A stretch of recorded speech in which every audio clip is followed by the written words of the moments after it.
સુરતના Ashwini Kumar main road પર આવેલી સરસ્વતી સ્કૂલમાં એસીમાં આગ લાગતા ભાગદોડ મચી ગઈ હતી તો વાલીઓને જાણ થતા ઉચ્ચક મને શાળાએ દોડ્યા હતા। સુરતના અશ્વિની કુમાર મેઇન રોડ પર આવેલી સરસ્વતી સ્કૂલમાં આગ હતી। આગ લાગી હતી। સ્કૂલની લાઇબ્રેરીના રૂમમાં એસી ચાલુ કરતા ધડાકા સાથે આગ લાગી હતી, જેને લઈ શાળામાં ભયનો માહોલ ઊભો થયો હતો।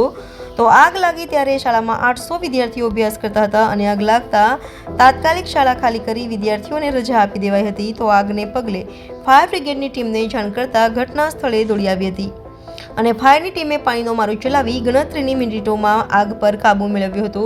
તો વાલીઓને જાણ થતાં બાળકોને લેવા ઉચ્ચક મને શાળાએ પહોંચ્યા હતા। સદનસીબે આગમાં કોઈ જાનહાનિ થઈ ન હતી।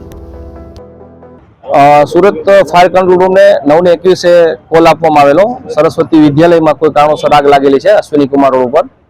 કોલ મળતાની સાથે જ ફાયર વિભાગ દ્વારા 3 સ્ટેશનની ગાડી ઘટના સ્થળ ઉપર મોકલવામાં આવેલી। કતારગામ, કાંચી શેરી અને કાપોદ્રા ફાયર સ્ટેશન ઘટના સ્થળ ઉપર આવીને તપાસ કરતા જાણવા મળેલ કે લાઇબ્રેરી રૂમ છે જેની અંદર એસીમાં કોઈ અગમ્ય કારણોસર આગ લાગેલી। બાકી બધું નોર્મલ છે, છોકરાઓ કે કશી કોઈ પણ જાતની ઇન્જર્ડ છે નહીં અને આજના દિવસની રજા આપેલી છે। ઇલેક્ટ્રિકલ અને જે લીગલી અમારા જે ડોક્યુમેન્ટ છે એ પ્રોવાઈડ કર્યા બાદ સ્કૂલને ચાલુ કરવા માટેની પરમિશન આપવામાં આવશે।